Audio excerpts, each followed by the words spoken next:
नमस्कार दोस्तों, विष्णु पुराण में आपका बहुत बहुत स्वागत है। आज विष्णु पुराण के प्रथम अंश के 20वें अध्याय को शुरू करते हैं। प्रहलाद कृत भगवत स्तुति और भगवान का आविर्भाव। श्री पराशर जी बोले, हे द्विज, इस प्रकार भगवान विष्णु को अपने से अभिन्न चिंतन करते करते पूर्ण तन्मयता प्राप्त हो जाने से उन्होंने अपने को अच्युत रूप ही अनुभव किया। वे अपने आप को भूल गए। उस समय उन्हें श्री विष्णु भगवान के अतिरिक्त और कुछ भी प्रतीत न होता था। बस केवल यही भावना चित्त में थी कि मैं ही अव्यय और अनंत परमात्मा हूँ। उस भावना के योग्य से वे क्षीण पाप हो गए और उनके शुद्ध अंतःकरण में ज्ञान स्वरूप अच्युत श्री विष्णु भगवान विराजमान हुए। हे मैत्रेय, इस प्रकार योग बल से असुर प्रहलाद जी के विष्णुमय हो जाने पर उनके विचलित होने से वे नागपाश एक क्षण भर में ही टूट गए। भ्रमणशील ग्रहगण तरल तरंगों से पूर्ण संपूर्ण महासागर क्षुब्ध हो गया तथा पर्वत और वनों पवनों से पूर्ण समस्त पृथ्वी हिलने लगी तथा महामती प्रहलाद जी अपने ऊपर दैत्यों द्वारा लादे गए उस संपूर्ण पर्वत समूह को दूर फेंककर जल से बाहर निकल आए। तब आकाशादि रूप जगत को फिर देखकर उन्हें चित्त में यह पुनः भान हुआ कि मैं प्रहलाद हूँ, और उन महाबुद्धिमान ने मन, वाणी और शरीर के संयम पूर्वक धैर्य धारण कर एकाग्र चित्त से पुनः भगवान अनादि पुरुषोत्तम की स्तुति की। प्रहलाद जी कहने लगे, हे परमार्थ, हे अर्थ, हे स्थूल सूक्ष्म, हे क्षराक्षर, हे व्यक्ताव्यक्त, हे कलातीत, हे सकलेश्वर, हे निरंजन देव, आपको नमस्कार है।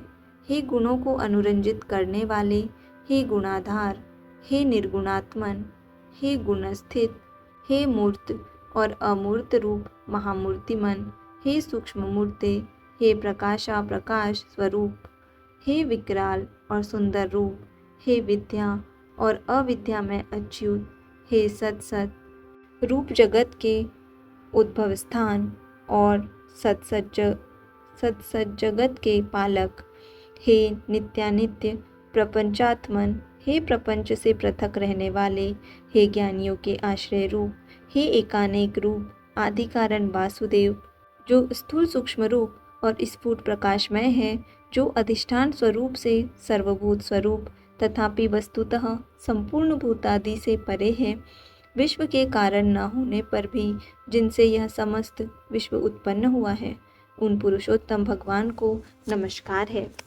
श्री पराशर जी बोले, उनके इस प्रकार तन्मयता पूर्वक स्तुति करने पर पीताम्बरधारी देवादिदेव भगवान हरि प्रकट हुए। हे द्विज, उन्हें सहसा प्रकट हुए देख वे खड़े हो गए और गदगद वाणी से विष्णु भगवान को नमस्कार है, विष्णु भगवान को नमस्कार है, ऐसा बारंबार कहने लगे।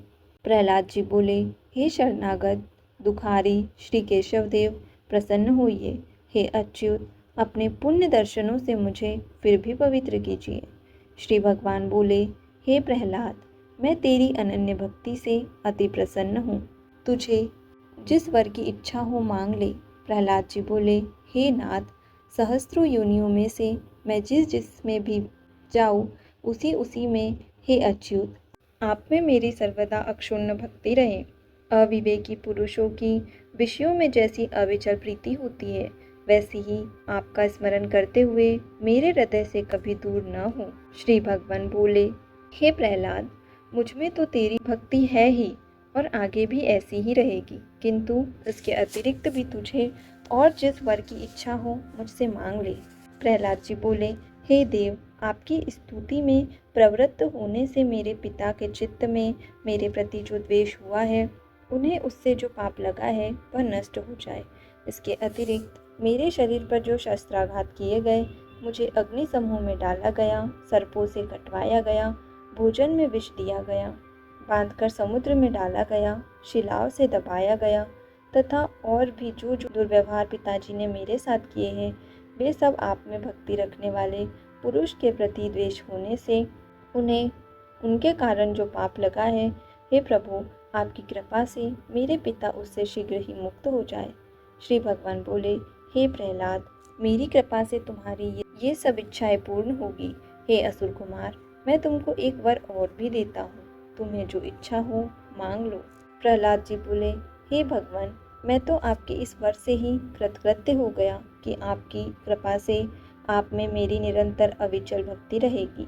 हे प्रभु, संपूर्ण जगत के कारण रूप आप में जिसकी निश्चल भक्ति है, मुक्ति भी उसकी मुट्ठी में रहती है। फिर धर्म, अर्थ, काम से तो उसे लेना ही क्या है।